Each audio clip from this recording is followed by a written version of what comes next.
Hi everyone, it's Bonita from Pennies to Dollars, and welcome back to my channel if you've been following me, and welcome to all the new subscribers. I'm very excited to have you here. Today we're going to talk about living frugally, which is one of my favorite topics, and so we're going to talk about a few of the things that we can do to make saving money easy. I always say that saving money doesn't have to be hard. We make it hard because we convince ourselves that it's just too difficult. But there's so many little easy ways to save money throughout every single day of our life, and sometimes we just do not see them.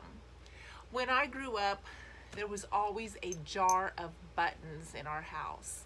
And if you lost a button, you would search through here to find a matching button or a similar button that you could replace.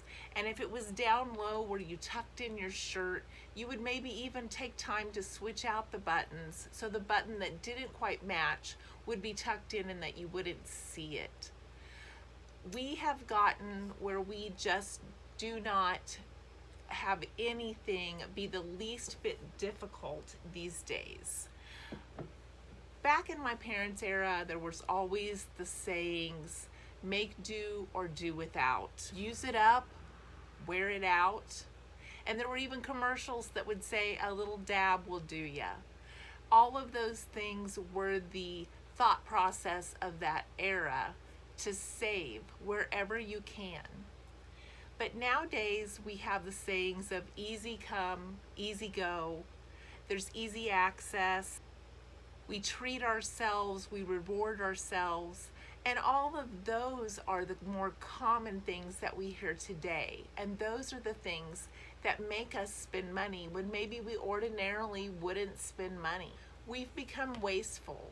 We toss out things that need a button now or have a tear instead of taking the time to save them and repair them because it is such easy access. But doesn't treating ourselves also mean financial stability? Doesn't it also mean freedom and contentment with what we have? There are ways that we can treat ourselves by making it easier on ourselves, by saving those little dabs here and there. Even in buying food, we make it easy on ourselves. We go for that meat that has already been deboned and filleted versus the meat that has the bone in it. But when I grew up, the meat with the bone in it was known to have more flavor. The ham hocks that had the bone in it, the pork chops that had the bone in it, the chicken that had the bone in it had the most flavor. And historically, those cost less per pound. People will say that they cost more because they have the bone in it and they don't want to pay for the weight of the bone. But actually the boneless cost more per pound. So that extra bone that you're buying is already being deducted in your price per pound. Those are just little tips and tricks that you can think about as you're doing your daily shopping for your family. And I have always been a big Diet Pepsi drinker. But I have found that if I leave the house always with a container of water, I am less likely to drink as much pop. If I keep this on my desk, if I keep this in my car, if I keep this by my chair in the living room, I am usually just thirsty. I don't have to have soda. I don't have to have coffee. I don't have to have something that costs more money to drink if I just keep cold ice water with me at all times.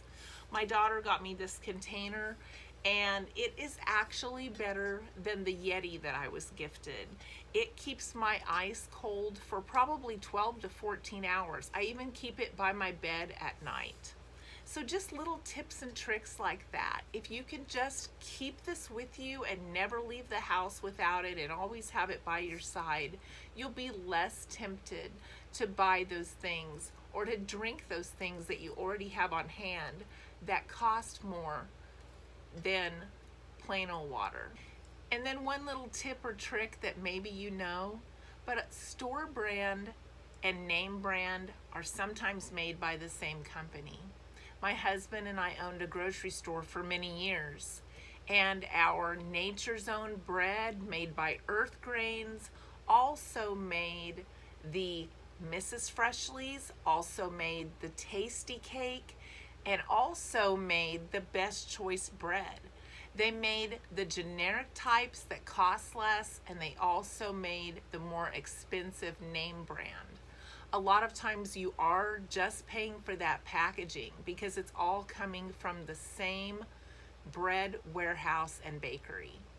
And it's that way with a lot of products that we purchase. We just don't realize that, and they trick us into thinking that it's a better high grade product, when really it's just a more expensive advertising that's going into the cost of what you're picking up.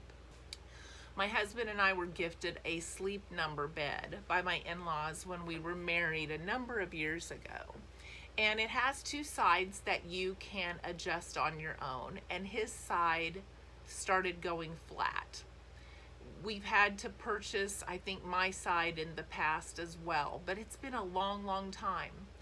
And so he has his side that kept going flat, and he just kept airing it up and airing it up and airing it up. And I'm like, honey, we just need to get you another mattress. And he's like, no, it costs too much money. I'll just keep airing it up. It'll be okay. So he kept airing it up, and after 2 or 3 weeks, well, then it started airing up just the head, and then it didn't want to stay aired up overnight, and he's having to air it up in the middle of the night. And I said, go ahead and research that, see if we can find a mattress to replace it with. Well, when I came home, he said a new mattress is $378. Now, this is about the size of it's half of a king size bed, and that's his half. $378 for half of a bed. I was like, that is ridiculous. $378. So we kept looking and we kept looking and we kept looking. And a few days later, I found some on eBay, and I found them as low as $119. And I said, well, what's our model number? And he said, I'm not sure. I called the company, and they said this is the one we needed, the $378. So I said, here in this picture, it has it stamped on here, a number for this $119 one. Let's take apart the bed and see if we can find what number is stamped on the mattress somewhere. So we took the bed apart and found where it was stamped, and it matched the $119 one. But if we would have just bought what we needed immediately and just bought the first thing and the easiest thing and the thing we knew was right, that would fit right off the bat, we would have spent over $400. But because we took the time, we researched, we took the effort to take everything apart and look for a number on the mattress, we were able to save a ton of money. Sometimes that little bit of research really does pay off, and it's like paying yourself when you are able to save that kind of money. I went in to buy a computer years and years ago, and I went into Best Buy, and I really didn't know what I needed, and I was trying to figure out what I needed, and I texted a couple of my adult children, and next thing you know, they had texted each other, and my kids just started showing up at Best Buy. And I had my middle son and my youngest son and my middle daughter, and they're all showing up trying to figure out which was the best computer for me that was the actual Best Buy. And my oldest son that showed up, he actually had a catalog of reviews, and he said, I use this for everything. I look up everything and make sure that it has a good review and a good history before I ever consider purchasing it. And so he had his research catalog, and when they got done, they ended up helping me purchase a computer, and it still works today. And it's very, very old, and I still use it, but they spent the time researching it to get me the best computer for the best price, And it's continuing to pay off today because I'm still using it. So sometimes taking that time again is a way of paying yourself, and it does make it worth your time to do that. Many times it feels like our dollar just isn't worth anything these days. But because it isn't worth anything, I challenge you to think that it is worth even more. That it's worth even more for everything that you spend it on, because its value has lessened. There was a day when my kids were younger that I'd maybe have a half of a can of tomato sauce left when I made a meatloaf or something, and I would stick it in the fridge and I would think, I'll use it up later. And then later I would see that it would be molded and it would end up being garbage. I never do that anymore, and it's just my husband and I always dump it into a little container and freeze it. And I have a container now that maybe has this much in it because I've added to it a couple of times with just leftover tomato sauce, because I remember those days when I wasted it. And I know now that my dollar is just too valuable to waste even half a can of tomato sauce. So sometimes it just takes you changing your thinking, becoming more aware of where you're spending your money and how you're spending your money, to see those little ways that you can save every single day. And I hope that this has been helpful to you. I'll try to find that container my daughter got me and link it below, because like I said, it's better than a Yeti. I have been so impressed with this container. I will even fill it up with ice and water at work because it's their ice and their water, and I will bring it home and it will be another portion that I didn't have to pay for. I live in the country. Our water isn't that great. We do purchase water to drink.